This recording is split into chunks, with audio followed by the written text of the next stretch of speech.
So I will, with the housekeeping out of the way, I'd like to welcome Dave Marriott and his talk about caring for the poor of Uttoxeter, focusing on various ways the town has looked after the poor in the past and how various laws and regulations have shaped the actions of people and the local government, what you call it, that in the parish. So over to you, Dave. Okay, thank you, Gordon. Welcome, everybody. Lovely to be with you this evening.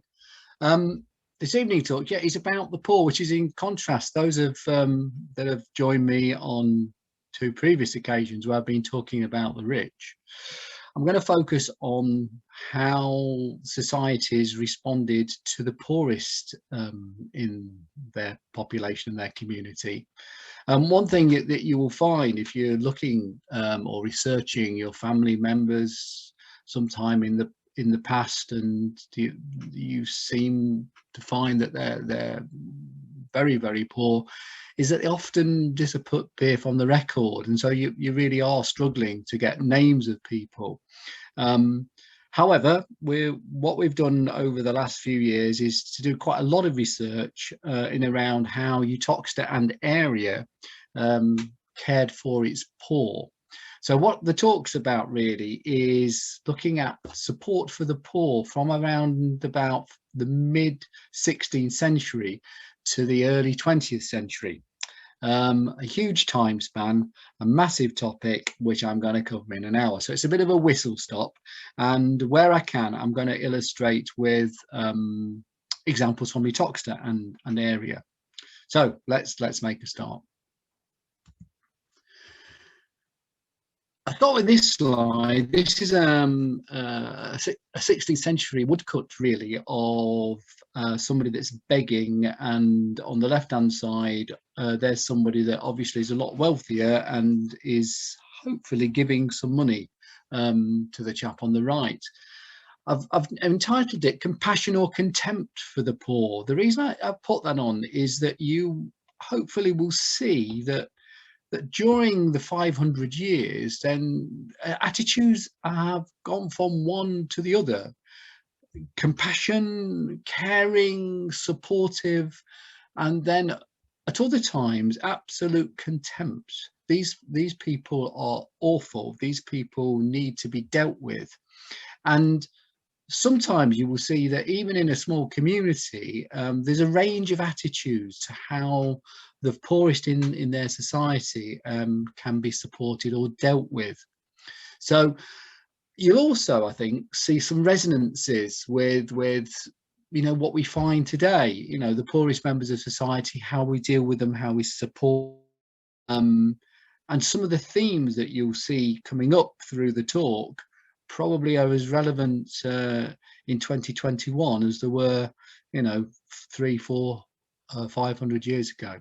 So it is a bit of a sliding scale between compassion and contempt. So let's have a go.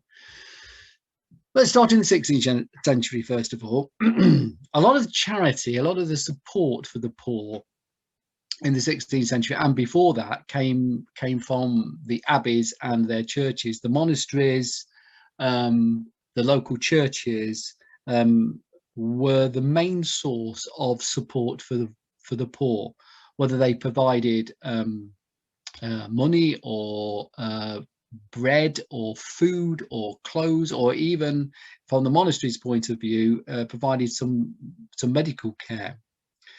What you see in front of you is 2 photographs of 2 very large abbeys. On the left hand side, that's Croxton, not far from Uttoxeter.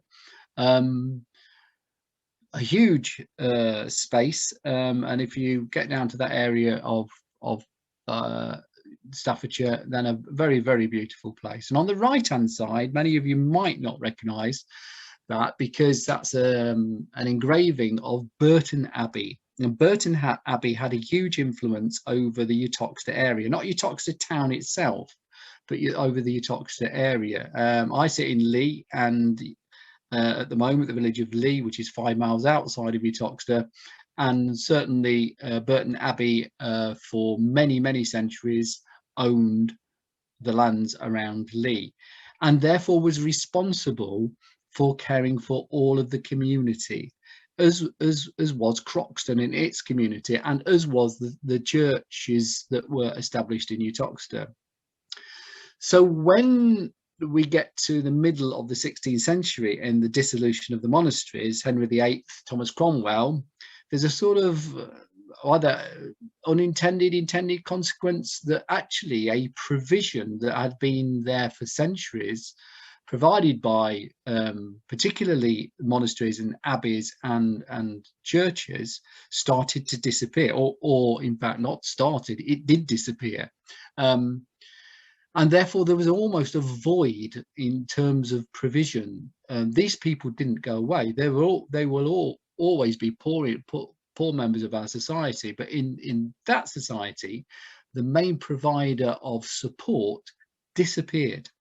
The promise was in the dissolutions of the monasteries that some of the riches that the monasteries and the abbeys had would be distributed for services to the poor. That didn't seem to happen. So the poor, in terms of support for them, were probably a lot worse off in the late 16th century than they had been in previous centuries. So when we come to the Elizabethan area, there's a whole range of things that were going on, which therefore led to the need for the nation and the government and the crown to respond. So these are the main ones in the Elizabethan area that meant that the poorest in society suffered the worst. So in no particular order, but you can see the continuous pressure of wars, particularly those between England and Spain. There was also a dramatic rise in population during the Elizabethan era, but unfortunately the means to support them in terms of food did not rise in the same way.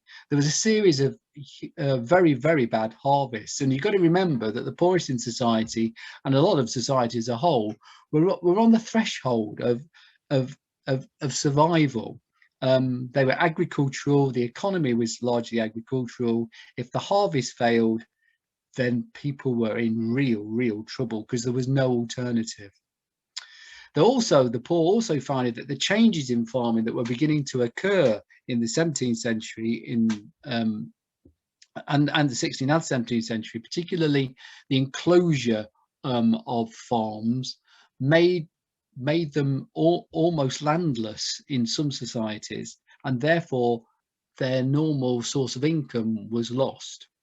There was also quite considerable inflation, and the cloth trade that had been very important in many communities, even local rural communities, collapsed. So the pressure was enormous, and in the Elizabethan era particularly, they were very concerned that the poor would revolt, and indeed, in other realms, the peasants did revolt, and they were very concerned that unless they did something to at least quell the poor, to support them in some sort of way, they would have real problems on their hands. But you can see, if you replace any of those labels with 18th century labels, 19th century labels, even 21st century labels, then any of those could tilt in a way that will affect the poorest in society. And it's interesting to reflect, I think, on how COVID has affected people, and particularly how it affects the poorest in society. So it's a constant theme. There was a sort of mixed response, I suppose, in the 17th and early 18th centuries to how to respond to the poor. And this is a poster from the late 1680s, which is about what proposals were being developed to deal with the poor. And you'll notice the terms used: proposals for the employment of the poor and for the prevention of idleness and the consequent thereof begging. They had a big thing against begging in the streets. As you can see, it was a practice dishonourable to the nation and to the Christian religion. So here you can see a stance that was really contempt. They thought these people were awful. The poor that needed to beg because they've got no other way of surviving were disgusting. They should be treated with absolute contempt. Interestingly, in the small italics underneath, they even quote from the Bible to defend their actions. And sometimes you find when they quote from the Bible, they obviously are very selective in what they pick, but there's sometimes there's almost a conflict between views. On the top one, you can't read it, but it talks about that these people who do not work should not eat. And on the last one, it talks more about how we need to be more compassionate towards them. So there's a real sort of dichotomy going on here between, should we support them or not support them? Should we treat them horribly or should we support them? It's a real mixed message. And that often we will find as we go through is something that happens time and time again, how the politics of the situation move from one extreme to the next. When in some Elizabethan towns, and you've got to remember the way that towns respond is very much a local thing. Even though there might be some national policies, they were quite loose, and how towns responded depended on how they saw the poor. This is another engraving. This poor chap that's been dragged along, he's not going to the scaffold, which is on the right-hand side, but he's going to the stocks. So basically what some towns did, and this was quite common, was to go around the streets, make sure that anybody begging was, I suppose in our terms, would be arrested, dragged into the stocks and pilloried and then thrown out of town. Sometimes even put spikes through their ears so that everybody that came across them again would recognize them as a ne'er-do-well, not to be trusted, somebody that goes from town to town begging, should be in work, isn't in work, is a horrible person. So a real horrible view of how the poor should be supported. Now that wasn't universal across every town or across every member of a town's community. There were many that felt that actually these people did need support, and even though the state as a whole had no system, then they needed to step up and do something about it.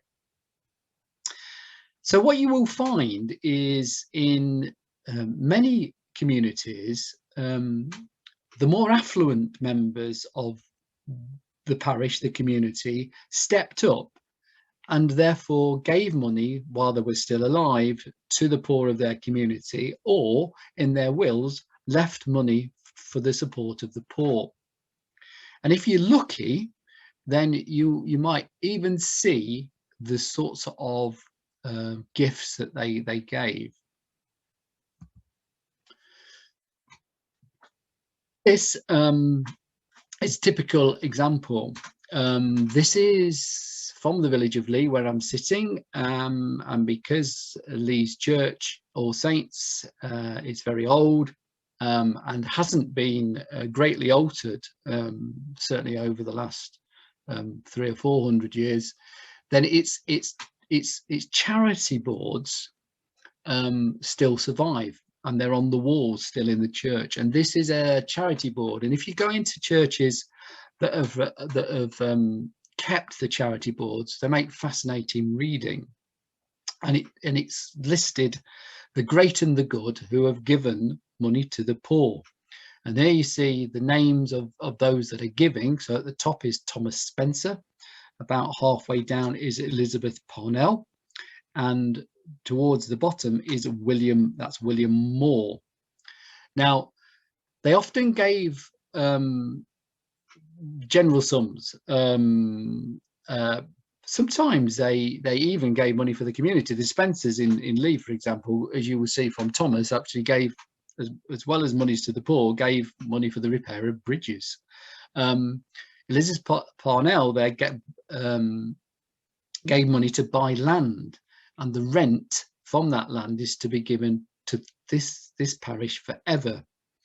And William Moore in 1697 gave his money to buy bread to be given to the poor of this parish forever, and it was charged to his estate at Withington, which is just down the road from where I'm sitting. So essentially what you've got is these rich, affluent people who felt that they should be giving some of their wealth to the poor, particularly as they die. Now, it is something to do with the fact that they want to be seen by their Lord as being extremely Christian, and that they therefore might go to heaven. It is part of that, but some of these people also gave money while they were alive. And there's another one also in Lee, not so great condition, but you will see some of these characters will come up again in the way that they therefore left money to support the poor of Lee. There are similar ones in Uttoxeter Church. There's a similar one in Bramshall Church, and you will see them all over the country, somewhere on the walls, particularly if they haven't been destroyed in Victorian alteration, and they make fascinating reading.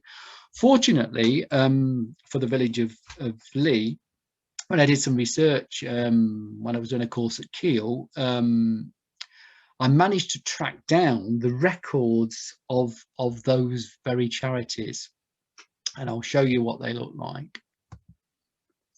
Now, this dense text comes from the 18th century, and it shows you something of what the charities of Lee gave to the poor. This is a handwritten charity log, and I just want to point out one or two things which you might find interesting. First of all, you'll notice, just as you work your way down, about the poor cloths. I'm starting on that sentence, that's paragraph. The poor cloths was disposed of in 1749, Mr. Blurton's cloth too. So interesting here, and it's a common thing in 17th and 18th century charities, is that they gave cloth in order to clothe people. Everybody made their own clothes, but if you haven't got any cloth, you can't be clothed, you can't keep warm, you therefore are going to get really seriously poorly. And there's a list of how Mr. Blurton, and he was one of the people named on the board, and who it went to. You can see Mr. Blurton's cloth went to Elizabeth Smith, Hannah Alcock, Ellen Woolley, John Blurton's shoes. Now, John Blurton's shoes are interesting, and it's in that what John Blurton did is give monies so that there would be 6 pairs of shoes bought every year to the poorest of the community, 6 1 year to females, 6 1 year to males. And there's a list of who got his shoes. So it's an interesting record, and I spent a long time analysing who got what in Lee, and this happens all the time. So cloth being given out, you'll also find shoes, bread, some monies, all being given out. And this was not a national system, this is a local system. So if you've got charities set up in your local area, then the poor would benefit from receiving from those charities. as they would from the collections that would be being held in the churches of their communities. So it's a very interesting document. This one only survives for a period between 1726 and 1760, and then there's another one for 10 years. But it makes very interesting reading. So the Uttoxeter charities, Uttoxeter being a much bigger settlement than Lee, had its own charities, and these are the majority of the charities that existed to give monies to the poor in the 17th and 18th century. There's lots of them, and I won't go through them in too many details, but you will notice that a lot of them are in the 17th century. The top one, John Dines, is in 1644. A lot of them are 1600s, 1700s, and you'll see that they peter out. There's a few towards the right-hand column in the 1800s, but that's when the national system had changed quite considerably. So these were the people in Uttoxeter. Those are the names of the people who were the wealthy of that time, who felt that they wanted to give a gift to the town to support the poor. The gift is often in land, so that the rents from the land would support the poor. Sometimes it's bread, sometimes it's cloth, sometimes it's shoes, just like in Lee. Sometimes it actually specifies what the money is to be used for, other than those things that I've just mentioned, and particularly where they suggest that it should be used to house the poor, and homelessness was a massive issue. Then it led to the development of houses particularly let to or built for the poorest in the town, and these were called almshouses. And in the screen that you see over there in front of you here, here's on the left hand side, the right hand plaque's not very clear, but basically these almshouses, or the later versions of them, still survive in Uttoxeter. And two of the most prominent almshouses in the 17th and 18th century, and they, as I say, survive into the 21st century, are the almshouses that were given by Lathrop. So the house that you can see in front of you with the door, that's Lathrop's almshouse, that was to support poor widows. And on the right hand side is a plaque from the Catherine Mastergent and Joseph Wright almshouse, both of which also focused on giving, in Catherine Mastergent's case, gowns for poor widows and housing, and Joseph Wright was giving money for the poor and a house for one poor widow to ease her distress. That's his description, a beautiful description. Essentially, what happened with these two, particularly Catherine, the Mastergent and Wright's almshouse, which is on, both of these are on Carter Street, and the plaques on the right hand side, those two were combined so that what the accommodation that could be developed was much greater. So essentially, they went from quite Spartan, simple spaces of accommodation for the poorest in society, to some quite well built and certainly well resourced spaces. These were rebuilt. So what you're looking at the moment are not the original almshouses. The one in front of the Lathrops was rebuilt in the mid 19th century, and the Wright Mastergent almshouse was rebuilt in 1905.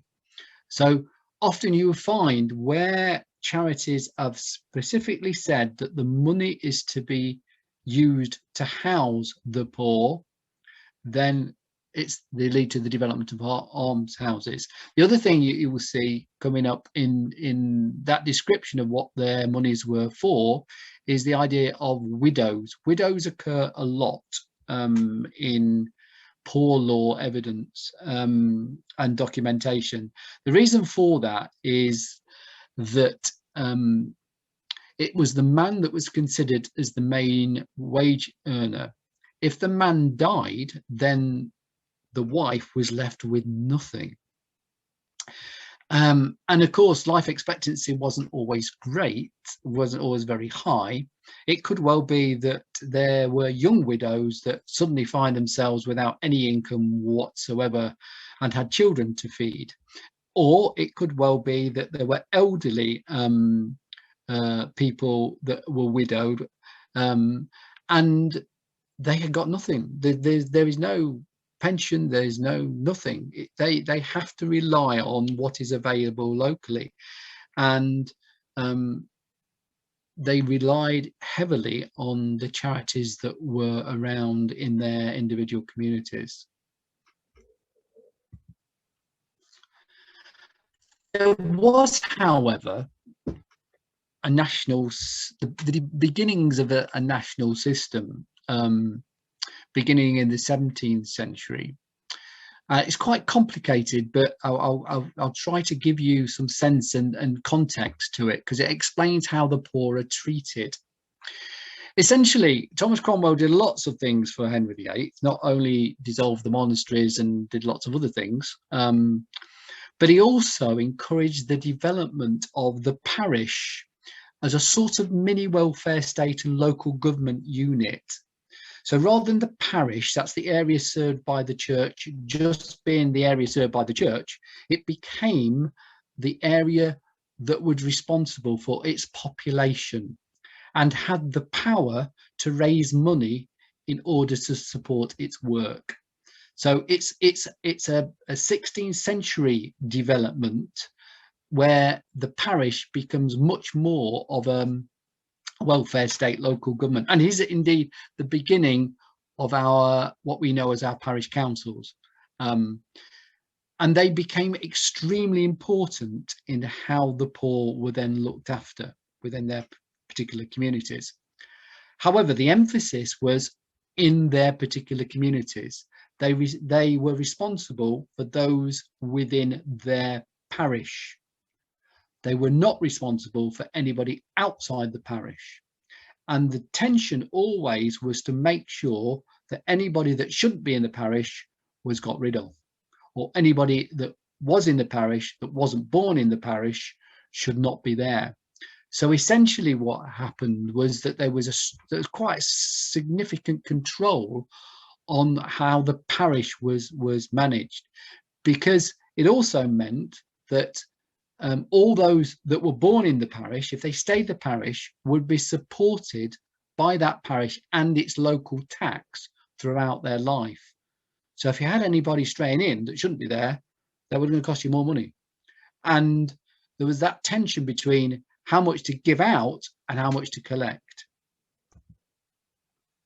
One of the main things, a slight digression here, but it's worth talking about, and some of you will be aware of this great tradition. One of the main things that they were really concerned about is where their boundaries started and stopped.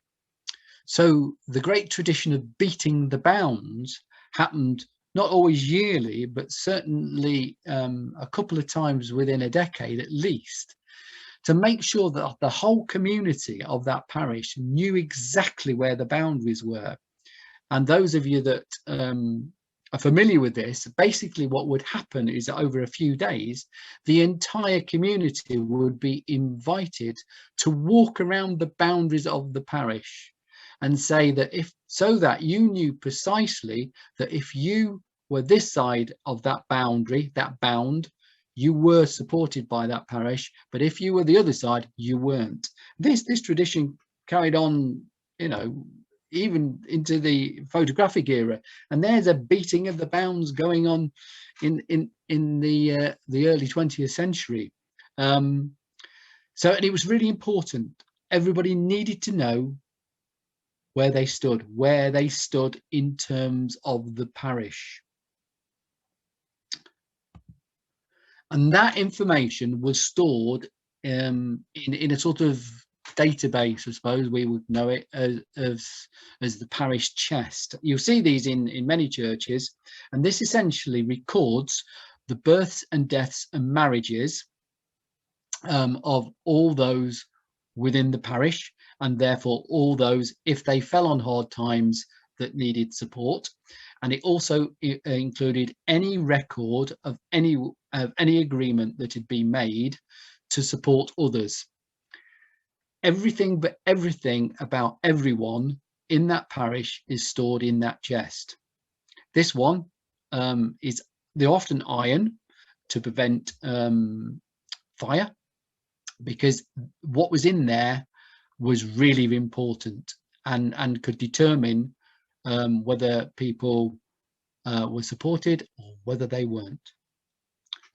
Interestingly, the one in Uttoxeter, St Mary's, unfortunately was wooden originally, and in the fire in the late 16th century was burnt, not quite to bits, and so the original parish records in that part of the century were lost. This one is just down the road from me, and this is Lee's parish chest, probably about 1580, we think, and it's still there.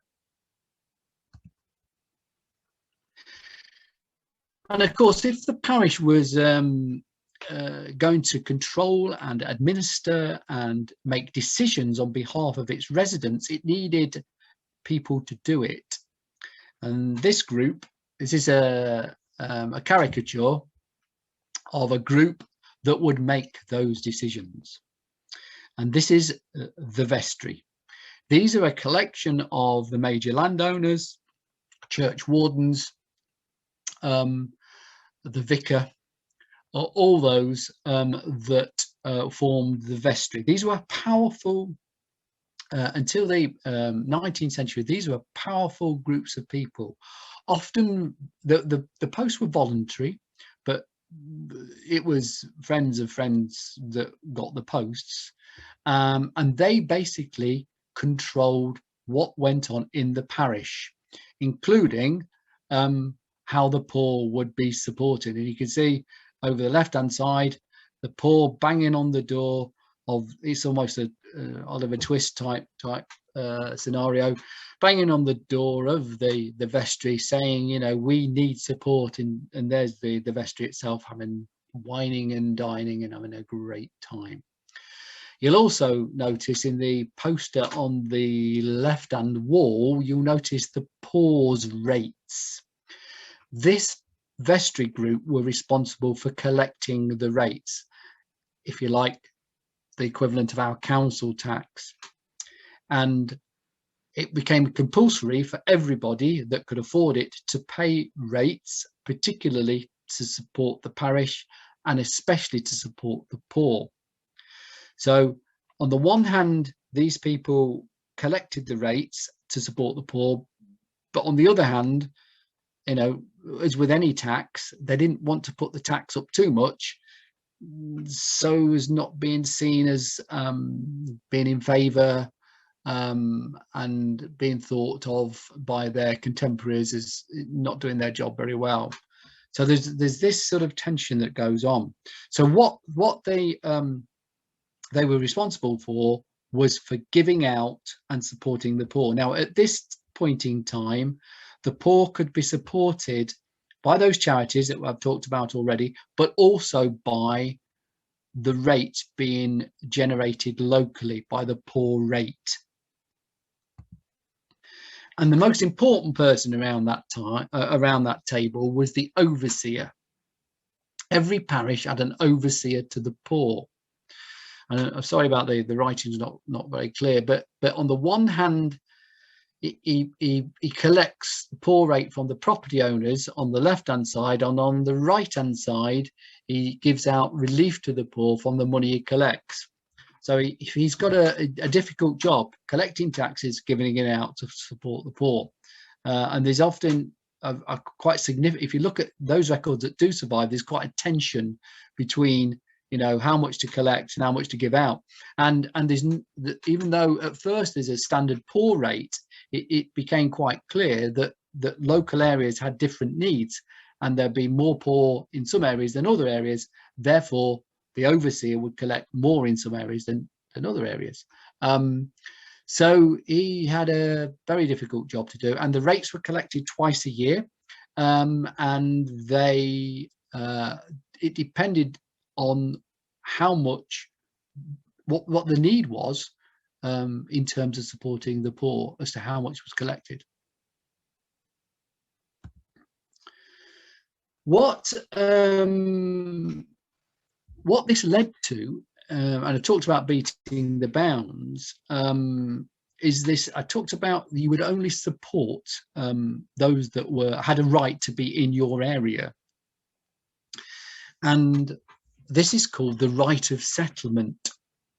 And if you were deemed not to have that right, i.e. that you weren't born in the settlement, or you hadn't lived there for a period, and you hadn't therefore shown yourself to be a worthy citizen and could earn a living, and therefore given the right to settle there, you were removed. And this on the left hand side, which you can't see, but this is an actual removal certificate, and in that certificate it talks about Jane Smith. And Jane Smith and her children, who are 8 and 2, they were apprehended in All Souls in Derby and were vagabonds, people who wander from place to place and no work, and with no right of settlement in this parish. And they are to be taken to a house of correction and then removed to their home city of Durham. And when you think about it, Jane Smith, probably a widow, young widow, her children are 8 and 2.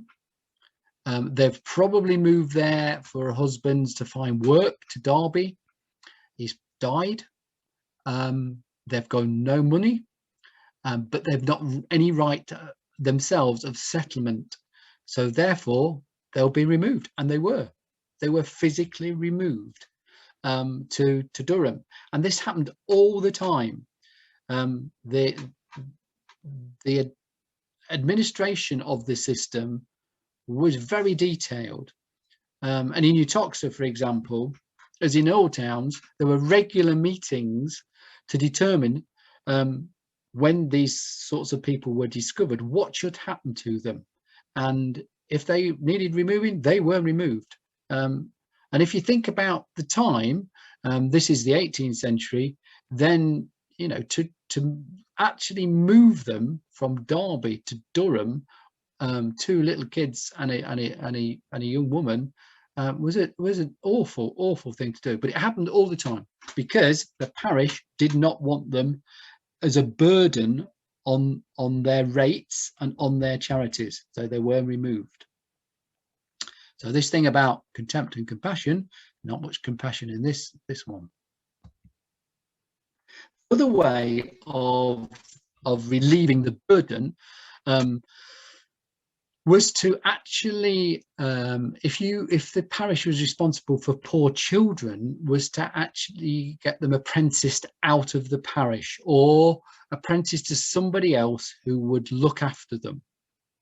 Now these records are quite special, and they were discovered, this is an extract, they were discovered in a skip in Uttoxeter in the 1980s by Joy and Don Dunnicliffe, and were then put on card index, and we've just put them now onto a new database. So essentially this is from the overseer's records for Uttoxeter between the early 1700s and the early 1800s.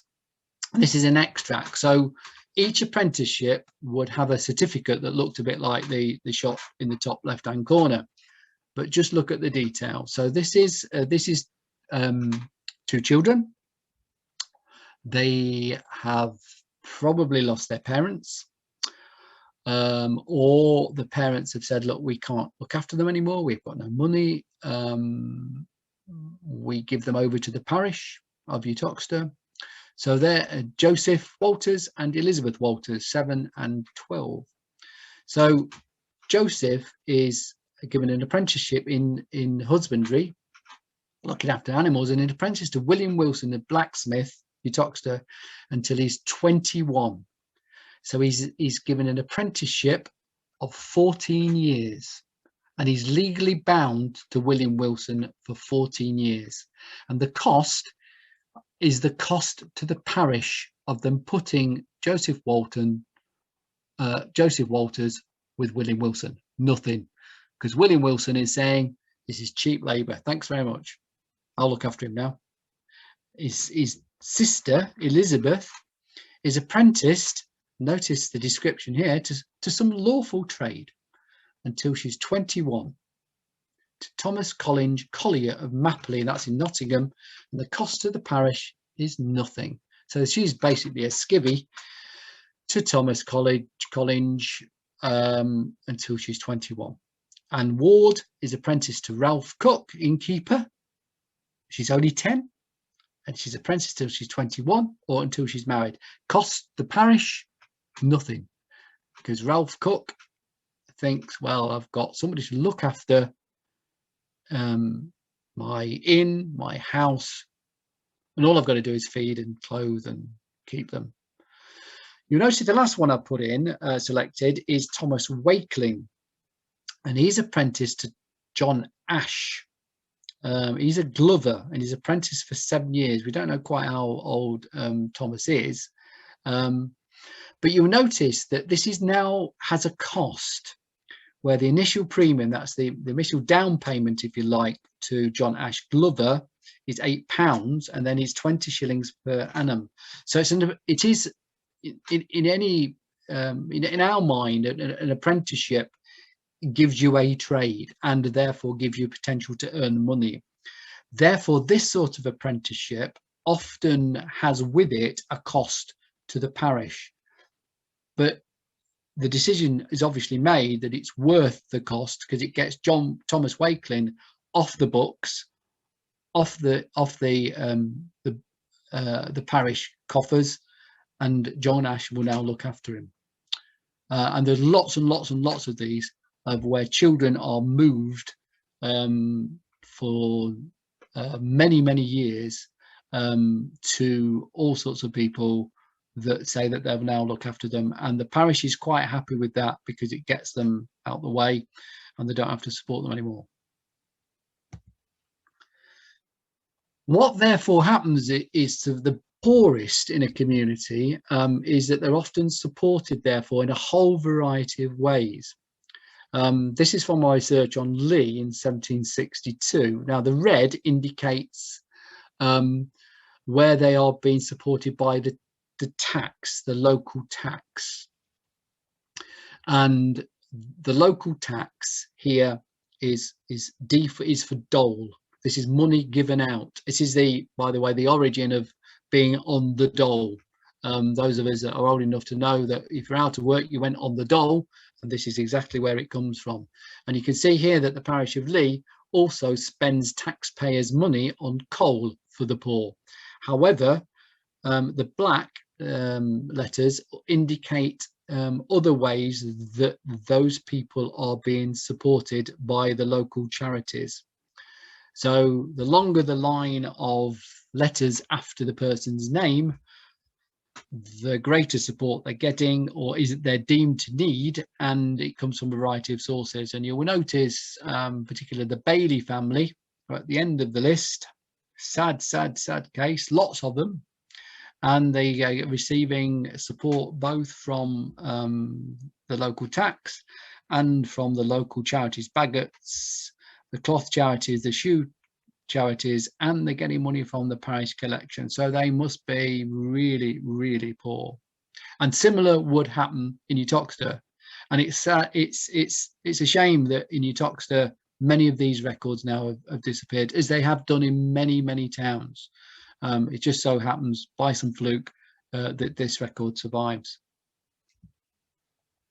From 1722, though, it was thought that really what parishes needed to do is to think about housing those poor.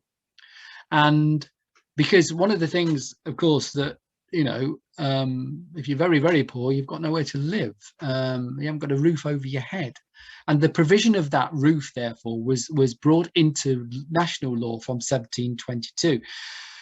There had been some policies before that time that encouraged accommodation, but from this date, then parishes could build houses that would house the poor. And these are very different. They often also are called workhouses, but they're very different from this image of workhouses that we have in our head, this Dickensian Oliver Twist type place. This is a plaque not from the Uttoxeter area at all, but it gives you a sense of what they were there to do for the instruction of youth, the encouragement of industry, the relief of want, the support of old age, and the comfort of infirmity and pain. A sort of almost compassionate support, a sort of welfare centre, and that's in many communities what they were. Points of welfare, points of support, points where not only could you go if you were really poor and you would give money, but if you've got nothing, then they will give you a roof over your head. And so what grew up in parishes was a series of houses for the poor, or what were also called workhouses, because they also supplied work so that the people could earn money to support themselves. Uttoxeter, in fact, has 3 workhouses, and I'll be dealing with 2 and 3 a bit later on. But essentially, it too had a parish workhouse. It's everybody that knows Uttoxeter often thinks of the workhouse on the Heath, and I will be talking about that later on. But actually, the workhouse, or the house for the poor, started on Spicefield Street, which is where the Balance Street surgery now is. Only small, with a capacity to support 30, not to support 30, but to house 30. The others, 2 and 3, I'll come on later on. They're much bigger and very different sorts of workhouses. It also meant that they were workhouses springing up in local parishes, particularly where the parish was big. So on the left-hand side, as you would think, there's Lee. That's a house in Lee now, but in fact was the workhouse. Don't know whether the current residents know it was the workhouse, but it was the workhouse. And on the right-hand side is the workhouse in Abbots Bromley. It didn't quite look like that when it was a workhouse, but essentially was a house to house the poor and to be the point where the poor could go to for support. Quite small, not industrial, nothing like that. It was there to do a local job. And we think Uttoxeter Spicefield Street workhouse was one of these houses on the left, probably the one with the sort of shade over it, which is currently where what stands there now is the car sales space and Balance Street surgery. That was the first parish workhouse.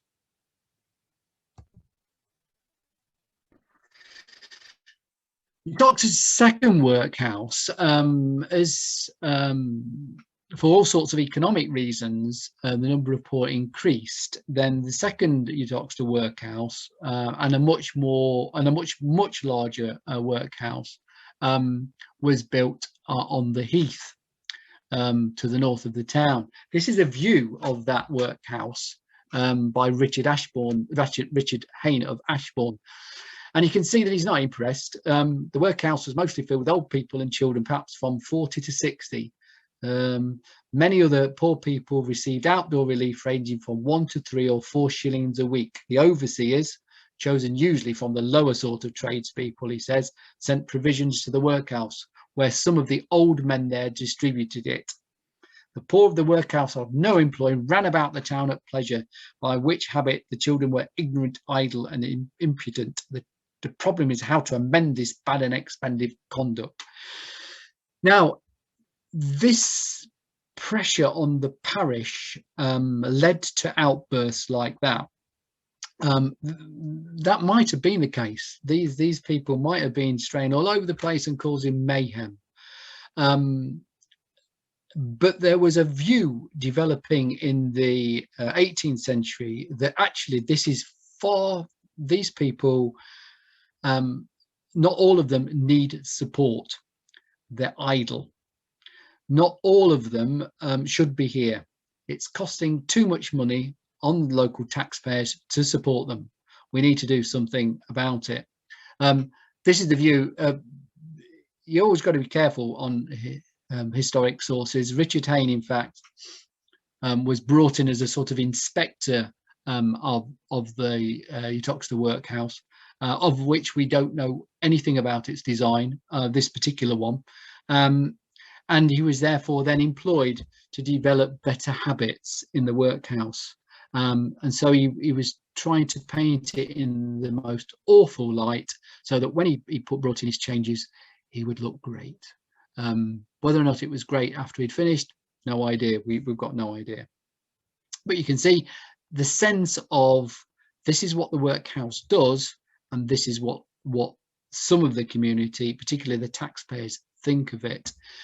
He talks about outdoor relief there. There's indoor relief and outdoor relief. Indoor relief is how you are sheltered, how you're actually inside the house for the poor or the workhouse. And outdoor relief, dole, is payment that you're being given, monetary payment. And there you can see 1 or 2 shillings. He's obviously not impressed. Now, the massive change that about, and this is something that we probably are now getting nearer to how our views of how the poor should be looked at, comes in 1834, and my descriptions and of the views of Richard Hayne give a sense of this move from being compassionate to being contemptuous towards the poor, having a much harsher view. In the Victorian era, therefore, they had the view that actually this has to stop. There's far too many people in poor law, in the poor law system that existed in parishes that's costing too much money. There's too many able-bodied that shouldn't be receiving any money whatsoever.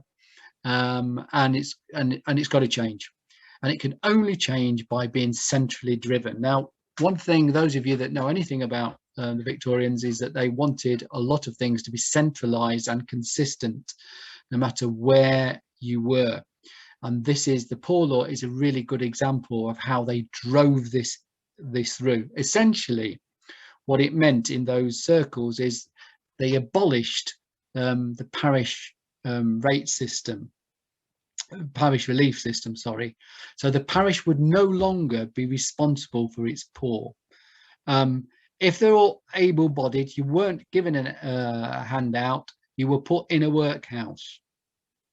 And that workhouse was not a nice place. You would also provide some outdoor relief, but only to the aged, disabled widows with young children. They're very specific. They wouldn't give it to everybody. They would also coordinate poor relief, that's either in or out, outdoor relief, indoor relief, into poor law unions. That's combining parishes together to form a much bigger unit. They would also introduce the principle of less eligibility. The idea was we don't want to give it out unless we have to. And then there would be a central board of control of the poor laws, and this is a new government system. This is the becoming of the new civil service, the Victorian civil service, that would have absolute control over how this worked. And this led to, therefore, a very different way of looking at and supporting the poor. The emphasis absolutely was more on punishment. This image that you see over on the left-hand side, or an engraving of the time, is very much could be taken from Oliver Twist. Very, very poor people knocking on the door, but being turned away. Very poor people that were deemed not to be poor enough to be supported because they were idle. And you'll see on the right hand side, this is not from Staffordshire, you can see it's from Uttoxeter in Liverpool, but there you can see the severe punishments for the misdemeanor of the paupers in the workhouse. So the workhouse was not there to give you compassion or support, it was there for you to do as you're told. You're there for a reason, almost like prison. Very, very different environment to anything that had gone before. Well, not anything, but in most parishes had gone before. And inside that workhouse, conditions were meant to be non-attractive. It was thought that the earlier workhouses were pauper palaces. They were too easy. So you're going to therefore make these paupers work. And so that the reputation of the workhouses is such that I do not want to be there.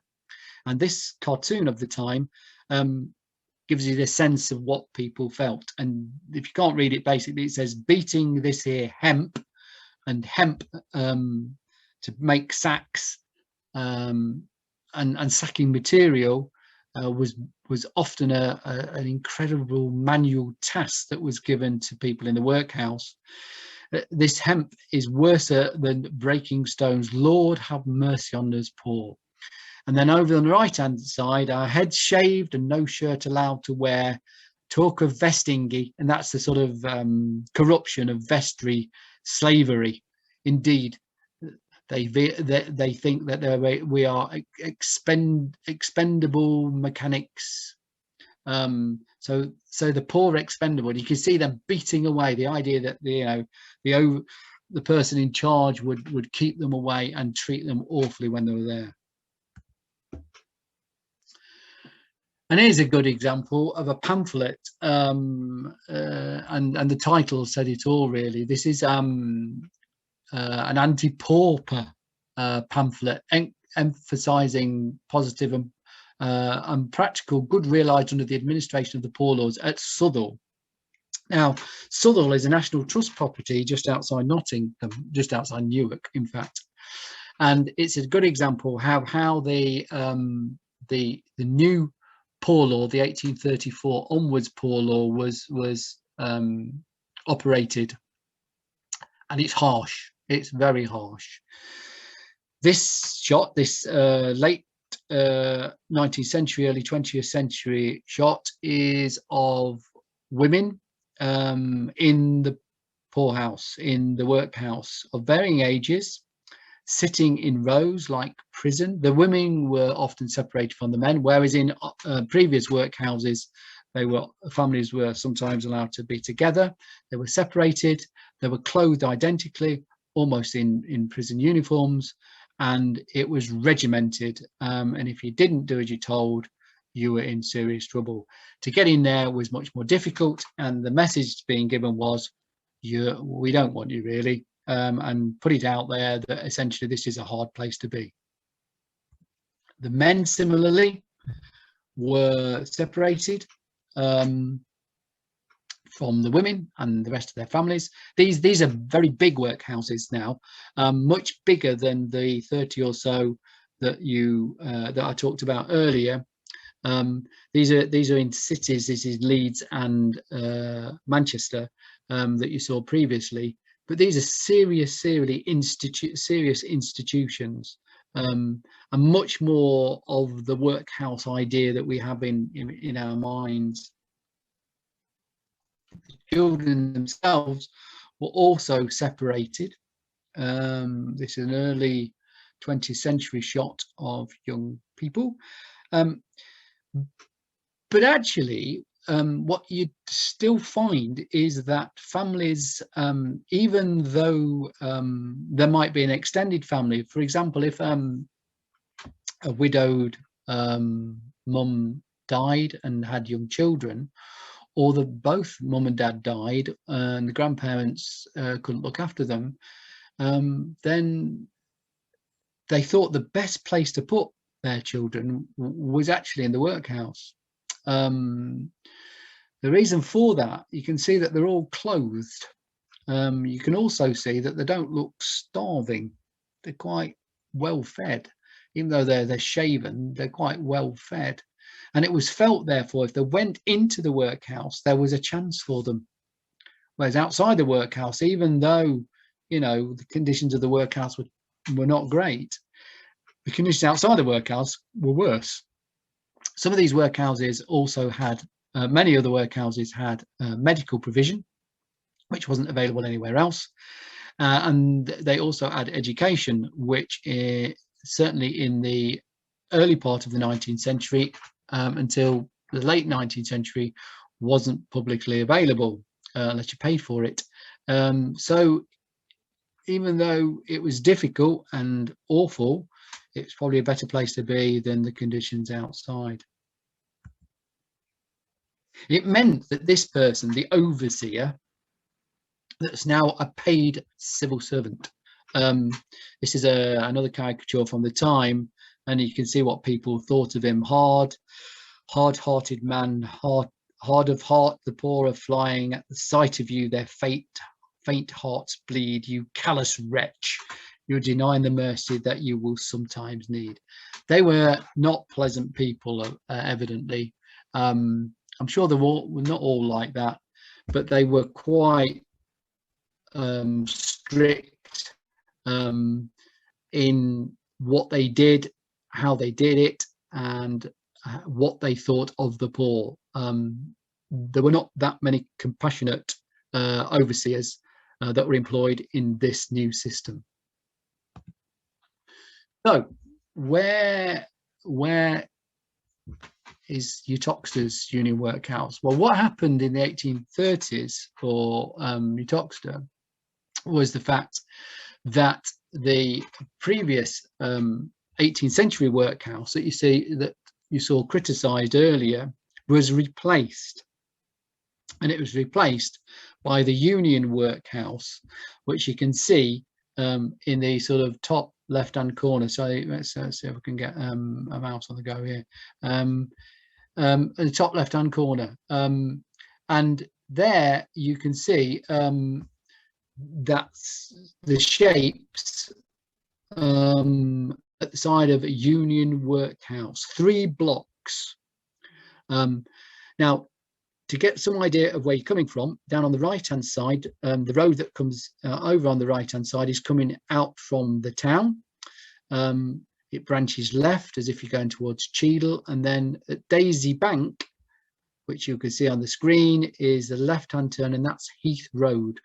And that led to the Union Workhouse on the Heath. There's a lovely tale that somebody was telling me last year, that as the poor made their way to the Union Workhouse, when they got to Daisy Bank, anything that was in their pockets of any slight value was pushed into the soil. And the person that owned Daisy Bank, when they were redoing their garden, suddenly found all these little coins that had been pushed into the soil, where the poor never returned to collect them. So that was where it was. We know very little about it, oddly, even though it's much closer in time to where we are now. Very little about it, because most of its records don't survive. It looks close. What I've done here is zoom in to the plan of the workhouse. So essentially what you've got here is 3 blocks. The front smaller block is sort of the entrance admin block. Then the 2 larger blocks, the middle and the rear block, are those that were given over to 1 men and 1 to females, and the middle block is a sort of support food medical facility. It was one thing that I should have said in the previous line. I'll just go back. It basically combined all those parishes together. So essentially all those parishes that had either operated, not many of them had their own workhouse anyway. They often went to the nearest other workhouse. So Lee, for example, looked after the poor of several parishes, but essentially all those were then closed down, and all the poor from any of those areas were to be dealt with by the Uttoxeter Union Workhouse. And they estimated that they were going to serve a population of about 12,500 in Uttoxeter at the time. And so they often built the workhouse in size proportionate to what they thought would be the need. So let's move on. And this is what it looked like. It's interesting in many respects because you often only get this shot of it. We've got no other shots of it. It looks quite pleasant, really. And that's the admin block that faced immediately onto what is now Holly Road. And then behind it, you can just about see through the archway the beginning of the next block. The reason I put the details above is that you can see that the local control, even in its construction, was taken away from the area. So essentially, the Victorians wanted everything to be done to a pattern. So essentially, there was a blueprint as to what a workhouse should look like and how it should operate. And the blueprint, therefore, was rolled out across the country. And this one, Uttoxeter, whereas the other one had been the one it replaced had been built by a local builder, Thomas Gardner. This one was actually designed by Gilbert Scott, very famous architect who actually designed, and his partner who actually designed St Pancras Station, and was built by a firm of Hull builders. And it was commissioned, the person who actually commissioned it was a chap called Thomas Stevens, who was based in London. He is, if you like, he was the inspector equivalent of workhouses for the North Midlands, which included Uttoxeter. So he was in charge. Not locally, he was in charge. It was overseen and managed on a day-to-day basis by a board of guardians who were locals. So the board of guardians for Uttoxeter Workhouse was 22 in number. You can imagine how difficult that was to make a decision. 22 in number, but essentially they were told what to do and how to do it. And it just so happened, that Thomas Stevens was a good friend of Gilbert Scott's, and Gilbert Scott seemed to have got the contract to build 40 workhouses across the country. There's sort of residences there, perhaps, current situations. But anyway, that's how it worked. It was centrally driven and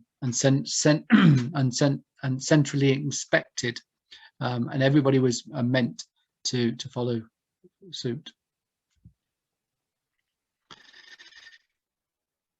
Well, this is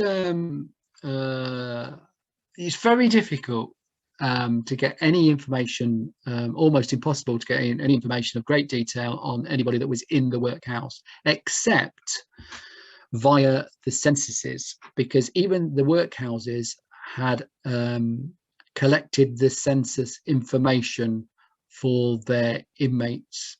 And this is one page. This is 1861, the Uttoxeter Workhouse. The Uttoxeter Workhouse, in fact, was built for 200 people. And you'll notice that in 1861, there were 84 residents, 45 male, 39 female. Of those 84, 27 were children. And if you just look at some of the details, and you can see, they say it as they think it is.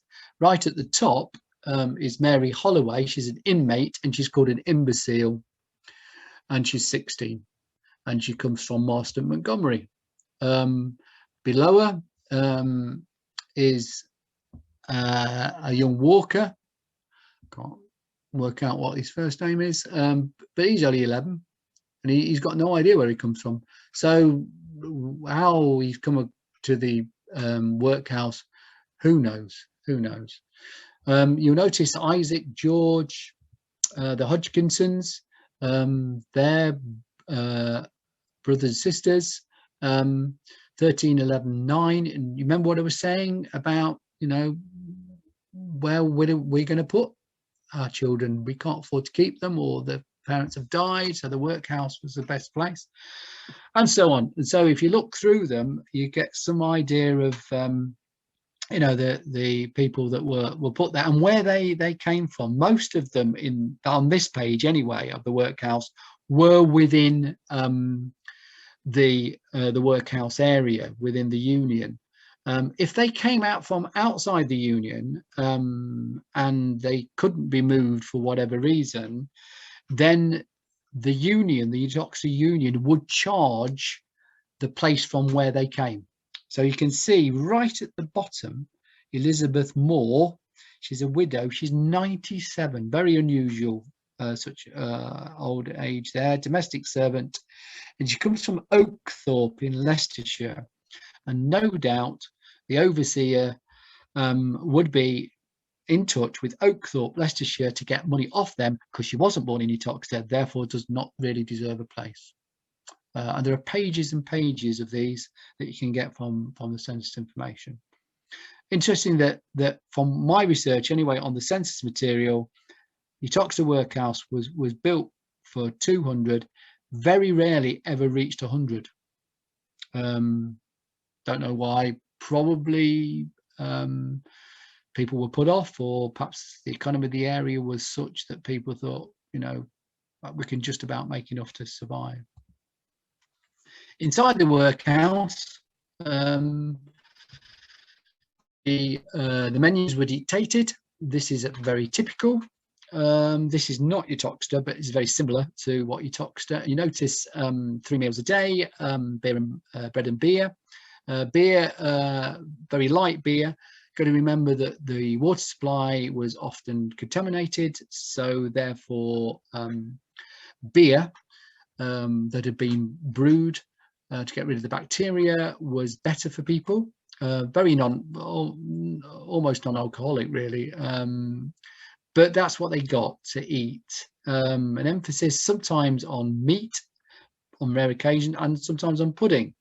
And you can see that they were allowed mutton, particularly the indisposed. That's people that were disabled, the people that were thought to be insane, the people that were old were given mutton 4 times a week. And for some people, this was so much more than they were getting outside the workhouse.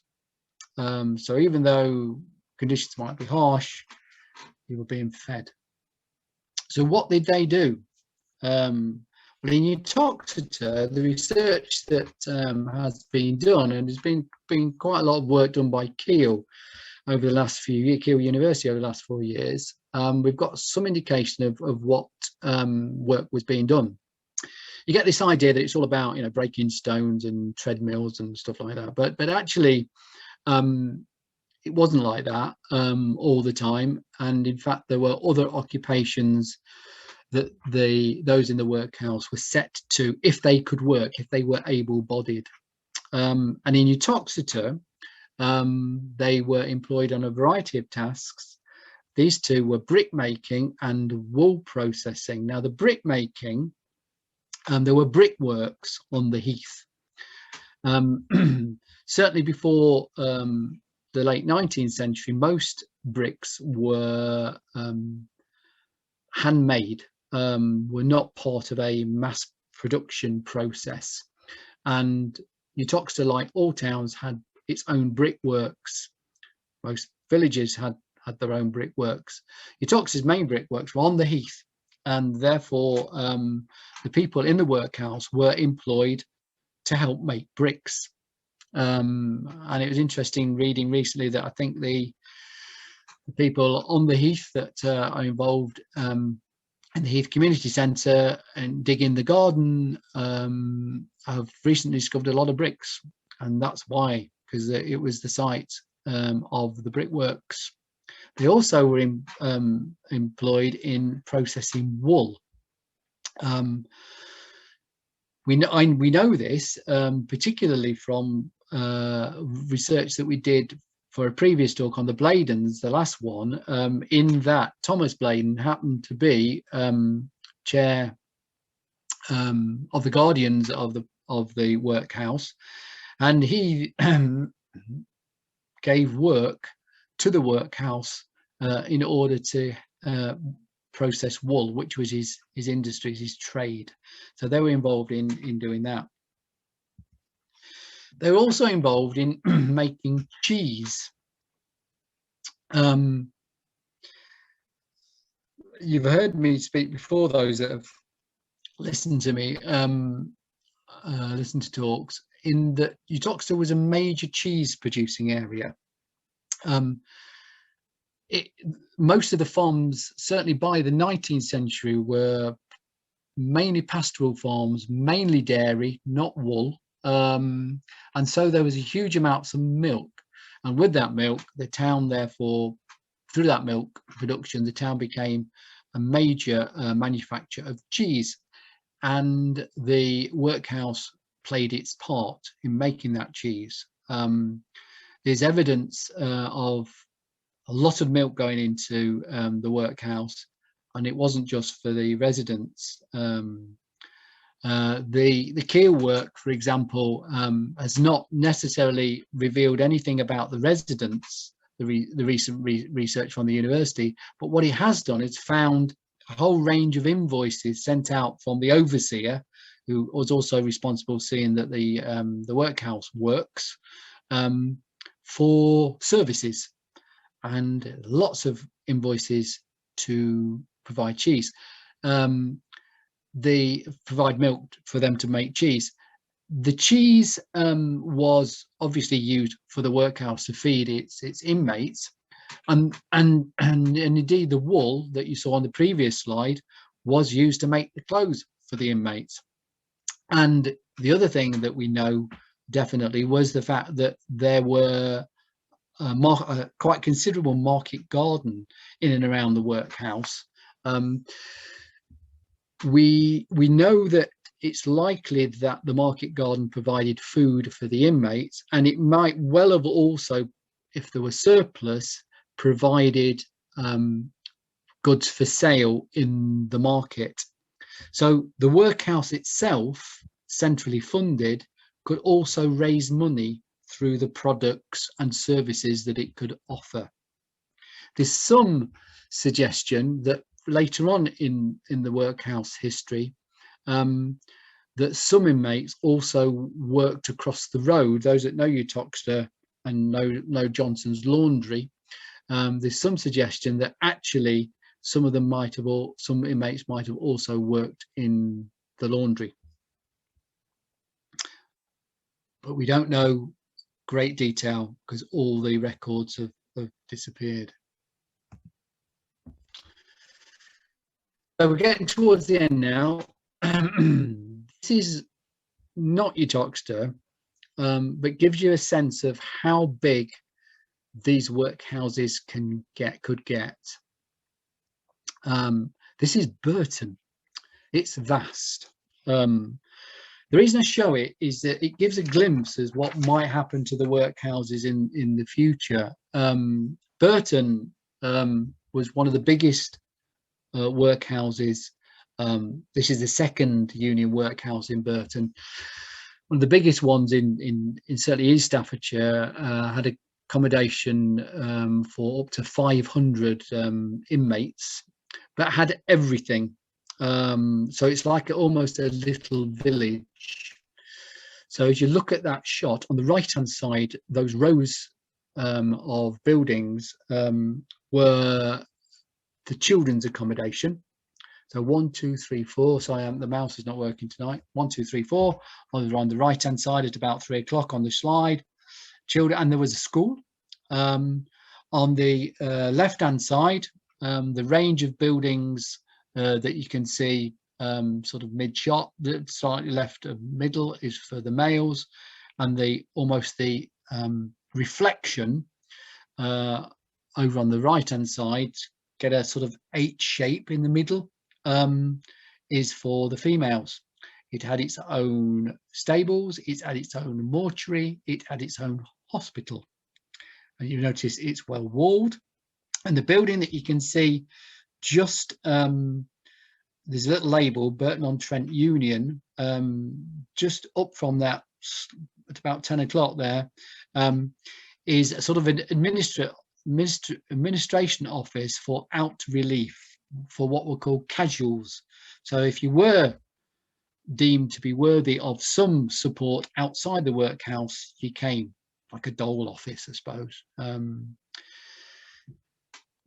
What the workhouses did in many respects is you might think, well, they look horrible places, and I'm sure many of them were awful places. And for those people that lived through that time, and if you've got grandparents and great grandparents that lived through that time, the worst thing in the world was to be put in the workhouse. What they did, though, is also give just a glimpse of how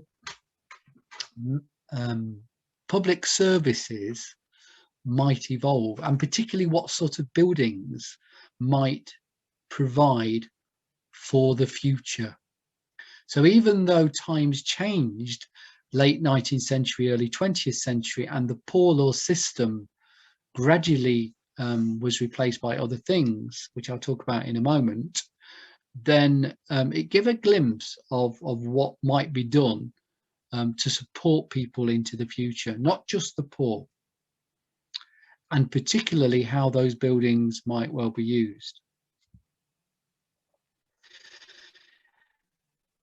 So essentially and gradually, the poor law and the workhouse and the poor law system went into decline, not because poor people didn't need supporting, but it was deemed that there were other ways of them being supported. However, as I said in the other slide, previous slide about the workhouse in Burton, the buildings gave a glimpse of what could be done. And many of the buildings, therefore, were retained, even though the abolition of the main poor law system came in the 1920s. Many of the buildings that had been the workhouse were retained. They were retained by local councils to house the homeless, but they also often became the first part of what would be the new public hospitals of the NHS. So what you see in front of you is not Uttoxeter, is not Burton, is actually Leicester Workhouse. So what they've done here is knock down a lot of the workhouse in the foreground, but keep the big block that you can see going across the centre of the shot. And indeed in Burton, part of the workhouse buildings are still retained by the current Queen's Hospital. As in many areas, the centre of old existing Victorian hospitals were originally workhouses. And this one is Leicester. That is the City General Hospital. The reason I put that up is that I was born in that building. And so I can say I was born in a workhouse. No, I can't, but there we are. That's what happened to many of them. So in Cheadle, just up the road from here, then the centre of the little small hospital that was built in Cheadle was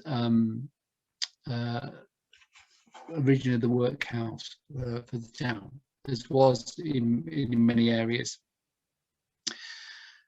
In Uttoxeter, the workhouse has not many records of how it ended either. It seems, people tell me that the building existed certainly during the Second World War and was used by the army as barracks or supplies or whatever, but it was in such a bad state that it was knocked down, so it doesn't survive. And the reason why the workhouses disappear, of course, is that, is the development of the welfare state. It wasn't, it was now seen that this was no way to look after people. And there were many other many other ways of supporting the population, even the very, very poor. And the beginning of the welfare state and the ideas behind it led to the dismantlement of the poor law system, and with it, the old Victorian workhouses.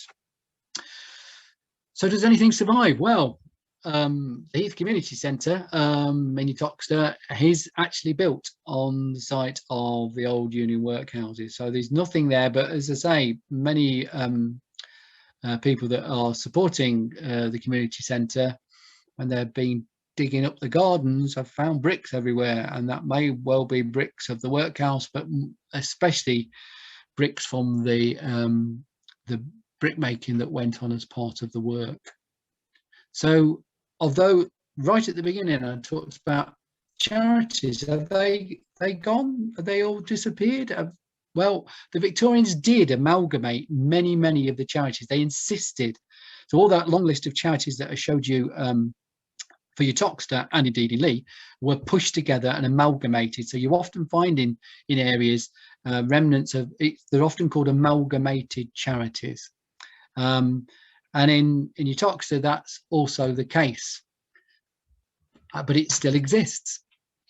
So this is from the Charity Commission website of yesterday. So Uttoxeter Almshouse and Paws Charity. There's its charity number. And now in those two almshouses that I showed you earlier, what it does is to provide the provision of housing for the elderly in Uttoxeter. But the other lovely thing I think it does, and you sometimes very rarely see this, in its articles and memorandum of its purpose, is still this: a sum per annum to the vicar of the ecclesiastical parish of St Mary the Virgin, Uttoxeter, for preaching a sermon on St Thomas's Day. And that's still part of the charity's mission. And what's lovely about it is obviously a remnant from the gift of William Smallcross of Uttoxeter in 1719, at a time really when there was a lot of compassion for the poor in the town, which hopefully is still there, but obviously got overtaken certainly during the Victorian era by a centrally driven system, which hopefully will never return. Thank you. Thank you very much.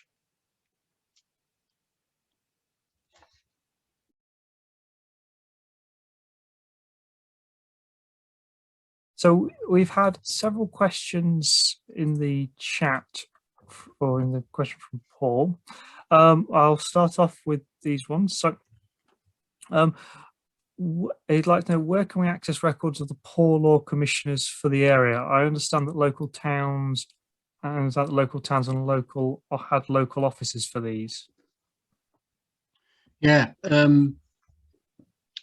the records of the poor law commissioner, particularly well, the correspondence with the poor law commissioners and the union are kept at Kew. They're not yet available online, but they are at Kew, the National Archive at Kew. They make fascinating reading. I've done some research on a union in Stoke, in Newcastle, sorry, not Stoke, I'll get myself in real trouble, in Newcastle.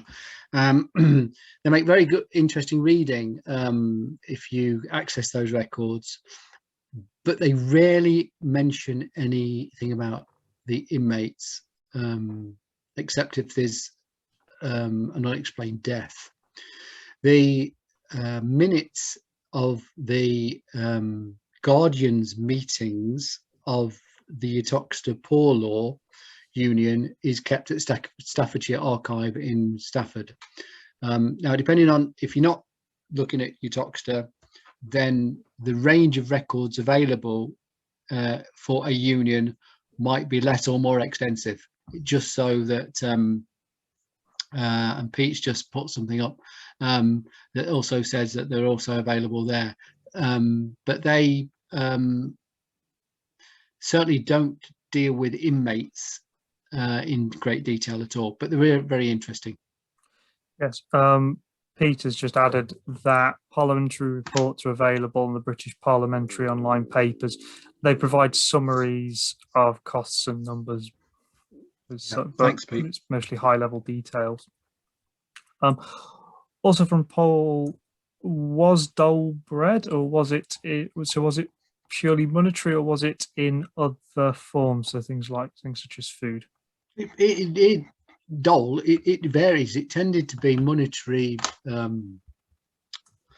handout, really, but it could be a variety of things. It depends on how I think the local. We're talking parish poor law now.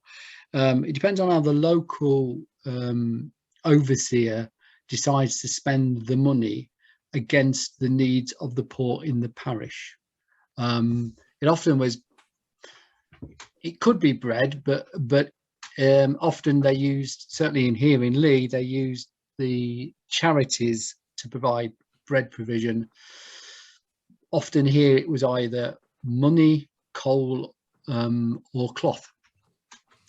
It varies, it varies, but dole was often a handout. Okay, and on a similar line, you'd like to know what is bag, and what do you, when you refer to bagot, what were you referring Bagot, to? right. It's very particular to Lee. The main landowner of Lee, certainly until the 1930s, was the Bagot family of Blithfield. And the Bagots founded a charity for the poor. And therefore they, on a regular basis, well, on an annual basis, gave an amount of money to support the poor of the parish. So it was the Bagot family of Blithfield, who were the main local landowners for the village, for the parish. Mm-hmm. Okay, and next question. So, did the Uttoxeter Workhouse have an infirmary? Was it open to outsiders? Ooh, don't know that. I mean, actually, it would have had some medical provision, and then there would be a medical officer from outside the workhouse to care for its inmates. Because we haven't got any detailed plans, don't know the answer to that. It tended not to offer services to the outside population, but it was at the discretion, I think. But we've got no evidence of any experience from the inmates, so I don't know is the answer. I mean, it often, in some cases, I've seen instances where people went into the workhouse. They were poor anyway, but they knew that the medical provision provided inside the workhouse was an awful lot better than they'll get outside. Okay. Also, actually, a quick question from me following on from this. There was, when you were showing or talking about people being sent back to their place of birth, Durham, were they transported at their own cost, or was that borne out by the cost parish? to the parish, cost to the parish of Durham. So if you this is why they were so keen to make sure that they only supported those in their parish, because they became the responsibility of the parish. So therefore, if they were found outside the parish and they were transported back, the home parish would have to pay the expenses. Okay. Okay, so next question is from Penny, and just to quickly add in, we are getting down to the last couple of questions, so if anyone has anything to add, you make it. We are running low on questions. We're running down on the questions a bit, so it would be a good time to ask it now if you have a particular question for Dave. So sorry. Our next question from Penny is, how did people move out of the workhouse, or once were they in there for life? No, not necessarily, but they they were often in for a long period of time. I mean, the children could remain for a significant period, but the emphasis was to move them out if at all possible, in the same apprenticeship system that you saw earlier, or at least move them into vacancies in the local community where they thought that these children would fit.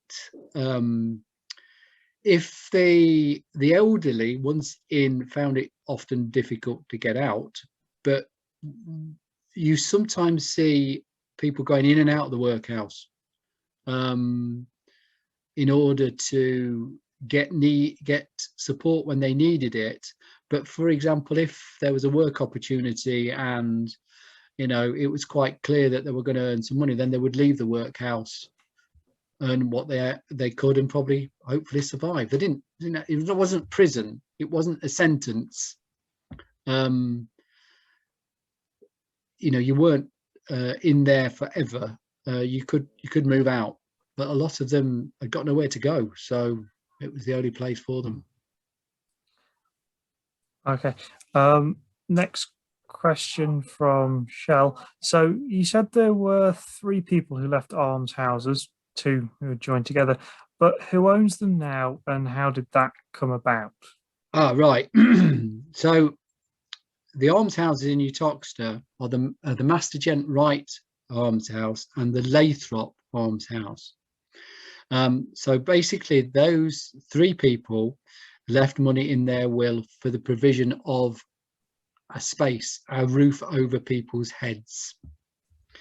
Over time, the money that was given has meant that those on the Lathrops ones had led to a newer building, 1840-ish, I think, and in the other case, 1905. Basically, they now are administered by a charity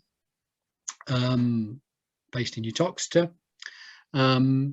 who provide low rental accommodation for the poor of Uttoxeter, particularly for elderly people, and they're administered locally, as many charities like that are. There are almshouses, similar almshouses in Alberts Bromley, and you will see them in many towns, and almost all, if not all, are administered by a local charity on which there are trustees. Okay, yeah, it is quite interesting to see just somehow some of these almost relics of a bit of a bygone era have survived with us, particularly with the almshouses. Yeah, I know yeah, there are quite a few near where I live here in Derbyshire. I mean, and of course, the investments that were left by the people in their will are probably now, relatively speaking, worth an awful lot less than they were when they left them. And over time, some charities, having formerly been a chief executive of a very large charity, some charities make the decision that actually the sale of an asset is probably the best way of supporting a greater number. But yeah, some of them survive, and some of them still carry on providing support in the way that they've provided for hundreds of years. Okay. We also have some questions, a couple more questions from Paul. I think this one relates to an email Paul sent to us earlier in the week. We have done some research into that, and I will get back to you over the next day or so when I'm in Uttoxeter, so with some answers to the question about the typhoid outbreak. Typhoid, yeah. Yeah. I mean, just to say, generally speaking, thanks, Paul, for that. And I've done the research for you, and it will be on its way. Generally speaking, the town did suffer waves of epidemics: typhoid, cholera, scarlet fever, and they had very significant effects on death rates, leading to the disintegration of families and the need, therefore, for the poor to be supported elsewhere. Okay. And the question, so was there an age that children were sent out of the workhouse? So was there an age, say, when they were too young to be apprenticed, or was there an age when they would be that's an sent interesting out? question. The youngest that I've seen go out, as far on the Uttoxeter records, is 7. I haven't seen many younger than that. That doesn't mean to say that they weren't, but that were formally recorded as being apprenticed out was 7. but you could be apprenticed, as you can see from those few examples that I took from the database that we hold at the museum. You could be apprenticed for 14 years. Okay. And if they weren't apprenticed out for whatever reason, would they remain in the workhouse indefinitely? Remain in the or would they- workhouse until a member of the extended family or their parents decided that they had enough resource to support them, if the parents were alive, or they were able to get a job outside, or of able the to get a workhouse. job because they're old enough. Young children were being employed at a very, very young age. So if somebody wanted to employ them, then off they went. Okay, so I think we've about hit or reached the end of the questions. As it's also nearly 9 o'clock, I think we'll draw things to a close here. So I'd just like to say thank you to Dave for tonight's talk. It's been very interesting, and thank you to everyone who's joined us. And just thank you for joining us on this rather damp Friday evening. Hopefully the next few days will bring some slightly warmer and more pleasant weather to you all. The talk tonight, primary support for this has been provided by people, has been provided through donations. I dropped a donation link into the chat, so if anyone would like to help support the Redferns Cottage, you could, and if is able to donate, could you please do so using that. If you wish, you can also pop down to the cottage tomorrow morning with any donations for us. They would be gratefully received and help keep the museum open and allow us to do talks like these. We have also been supported by the National Lottery Heritage Fund with emergency funding link. That was over the period when we were closed. It was due to the back end of last year due to COVID. So I'd just like to say thank you to them and all the National Lottery players who support them and allow and raise money for good causes throughout the country. Okay. I will now leave you all for the evening. So good night and thank you everyone for joining us. We look forward to seeing you at the next talk, and hopefully some more details on that will follow in the next few weeks. So thank you everyone and hope you have a good weekend. Thanks. Goodbye. Good night.